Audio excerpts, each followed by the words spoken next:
அன்புள்ளம் கொண்ட கன்னிராசினியர்களே, உங்கள் அனைவருக்கும் அமிர்தா ஜோதியின் சார்பாக இனிய தமிழ் புத்தாண்டு நல்வாழ்த்துக்கள். பிறக்கின்ற இந்த பரபவ வருஷம் தமிழ் புத்தாண்டு எல்லாருக்கும் முதல்ல நல்லபடியாக அமையட்டும் அப்படின்னு நம்ம வேண்டிக்கிறோம்.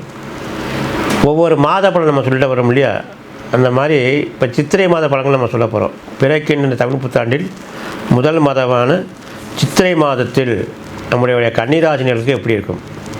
கன்னிராசினியர்களுக்கு புதன் அதிபதி, அவங்களுக்கு சொல்லவே தேவையில்லை. அறிவுக்கும் ஆற்றலும் மிகுந்த கன்னிராசினியர்கள் புதன் அதிபதியாக கொண்டவர்கள். அவங்களுக்கு இந்த மாத கிரகநிலை, அதாவது உங்கள் ஜாதகம் வச்சு சொல்லலை, இந்த மாதத்தில் கிரகநிலை எப்படி இருக்குது, அது உங்களுக்கு எப்படி சாதகமாக இருக்குமா அப்படின்னு பார்க்க போகிறோம். இப்போ ஏற்கனவே கன்னிராசினியர்களுக்கு உங்களுக்கு இப்போ 7 சனி சஞ்சாரம் பண்ணிகிட்டே இருக்குது. இந்த பிறக்கின்ற புது மாதத்தில் சித்திரை மாத பலன்படி பார்த்தோம்னா, உங்கள் ராசியாதி புதன், மீண்டும் செவ்வாய், சனி, இந்த 3 கிரகம் உங்களில் ராசிக்கு 7ஆம் இடத்தில் சஞ்சாரம் செய்வாங்க. இந்த ஆண்டில் முதல் மாதமான சித்திரை மாதத்தில் 3 கிரகம் கூட்டு கிரகமாக உங்கள் ராசிக்கு 7ஆம் இடமான மீனத்தில் 3 கிரகம் கூட்டு கிரகமாக அமைய பெற்றிருக்கும். அதாவது சனி, புதன், செவ்வாய் 3 கிரகம் அமையப்பட்டிருக்கும். யார் வீட்டில்? குரு வீட்டில். அப்போது உங்களுக்கு 6ஆம் இடத்தில் ராகு சஞ்சாரம் செய்வார். 9 பாக்கியஸ்தானத்தில் பிறக்கின்ற மாதத்தில் சூரியனும் சுக்கிரனும் சேர்ந்திருப்பாங்க. கன்னிராசி நேயர்களை பொறுத்த வரைக்கும் ஏற்கனவே நம்ம சொல்லியிருக்கோம், உங்களுக்கு படிப்புக்கு அளவே கிடையாது.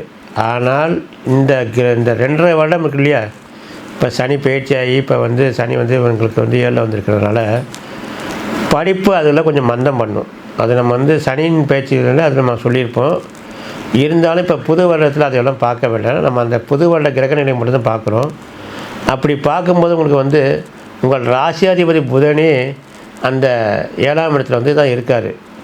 அப்போது இந்த மாதம் பொறுத்த வரைக்கும் உங்களுக்கு குரு வீட்டில் 3 கிரகங்கள் இருக்கிறதுனால நீங்கள் பொருளாதார ரீதியாக விரயம் செய்கின்ற நேரமாக இந்த மாதம் உங்களுக்கு அமையும்.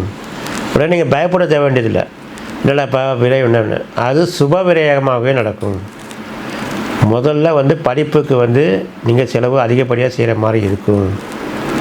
அதே மாதிரி உங்களுக்கு 9 பாக்கியஸ்தானத்தில் சுக்கிரன் இருக்கிறதுனால திருமணத்திற்கும் செலவு செய்கிற மாதிரி ஒரு காலகட்டம் உங்களுக்கு அமையும். அப்படி இல்லைன்னா பூமி சம்பந்தப்பட்டவாக இடத்தில் சில பிரச்சனைக்காக அது பணம் கொஞ்சம் அதிகப்படியாக கொடுத்து அது உங்களுக்கு சாதகமாக அமையறதுக்காக வேண்டி செலவு பண்ணுற மாதிரி இருக்கும். ஏன்னா இப்போ நம்ம போனோம் டக்குன்னு காரியம் முடிஞ்சால் நம்மளுக்கு பிரச்சனை முடிஞ்சிடும்.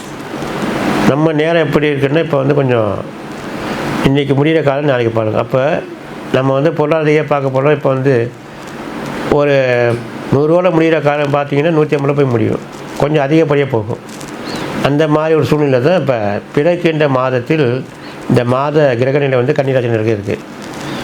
பயப்புறமெல்லாம் எதுவுமே கிடையாது. அதாவது உடல் ரீதியாக நீங்கள் பார்த்துக்கொள்ளுங்கள். ஏன்னா 7ல் சனிங்கிறதுனால கணவனுக்கும் மனைவிக்கும் அப்படின்னு பார்க்கும்போது இப்போ யாரை எடுத்துக்கிட்டாலும் சரி, கணவனுக்கு இப்போ கன்னிராசின்னு வச்சுங்க, மனைவி கிரகமான உங்கள் மனைவியை குடும்ப ரீதியாக உடல் ரீதியாக பார்த்துக்கொள்ளணும். அதே மாதிரி இப்போ மனைவிக்கு கன்னிராசின்னு வச்சுங்க, உங்கள் கணவன்மானுக்கு உடல்நிலையை கவனித்து கொள்ளுங்கள். சிறிய செலவுகள் வரத்துக்கான வாய்ப்புகள் உண்டு. அதே மாதிரி அதிகப்படியான செலவுகள் படிப்புக்கு நீங்கள் செய்கிற மாதிரி ஒரு சூழ்நிலை உண்டு. இதெல்லாம் நல்ல காரியம் தானே, ஒன்றும் பிரச்சனை கிடையாது. இதெல்லாம் ஒரு சுப செலவுகள் தானே. கன்னிராசி பொறுத்த வரைக்கும் இந்த தமிழ் புத்தாண்டில் முதல் மாதமான சித்திரை மாதம் உங்களுக்கு சிறப்பான மாதமாகவே இருக்குது. அது ஒன்றும் பிரச்சனை கிடையாது. கன்னிராசிக்கு எப்போ சந்திராஷ்டமோ அதுதான் நீங்கள் பார்த்துக்கணும். எப்போ சந்திராஷ்டமோ, எப்போ நம்மளுக்கு நேரம் சரியில்லை, அது மட்டும் தான் பார்க்கணும். மற்றபடியாக உங்களுக்கு 9ஆம் இடத்தில் பாக்கியஸ்தானத்தில் சுக்கிரன் இருப்பதனால உங்களுக்கு சுப செலவுகள் செய்கிற நேரம், சுப விரயங்கள் ஏற்படுற நேரம். அதனால் கன்னிராசி பொறுத்த வரைக்கும் ஒரு சிறப்பான இந்த பிறந்த தமிழ் வருடம் இந்த சிறப்பான மாதமாக இருக்கட்டும் அப்படின்னு உங்களுக்கு நான் வேண்டிக்கிட்டு மீண்டும் உங்களை சந்திக்கிறோம். அனைவருக்கும் இனிய தமிழ் புத்தாண்டு நல்வாழ்த்துக்கள்.